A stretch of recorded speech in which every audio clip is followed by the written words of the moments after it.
শাস্তি দেওয়া হোক। আপনারা জানেন সবাই জুনিয়র সাকিবের যে ঘটনাটা, এটা তো পুরো ভাইরাল ছিল। তার ওয়াইফ তাকে এরকম একটা কাজ করছে যে সে যাতে কখনো অন্য মেয়ের সাথে সংসার না করতে পারে। কিন্তু তারপরেও দেখেছি সে যেভাবে ওকে রিপেয়ার করে অনেক মেয়েটে নিয়ে ঘোরাঘুরি করছে। তো এখানে যেহেতু কথা উঠছে, আলভিক রাপুকে বলছিল যে তাকে দেখলে কোনো ফিলিংস আসে না, তাকে এরকম কাজ করা হোক যাতে তার কোনো মেয়ে দেখলে ফিলিংস না আসে। তো চাইবো যে আসলে আইন যেহেতু কোনো কিছু করছে না এই মুহূর্তে, তো আপনারা আমাদের হাতে ওকে ছেড়ে দেন, যা করার আমরাই করব। ওর কিভাবে ফিলিংস না আসা লাগে সেই কাজও আমরা করব, সমস্যা নাই।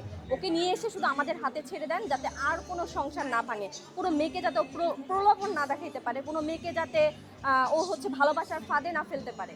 ঠিক আছে, তো আলভিকে আমাদের হাতে ছেড়ে দেন। ওর যাতে ফিলিংস না আসে, কোনো মেয়ের প্রতি ভালোবাসা না আসে, সেই কাজটা আমরা করব।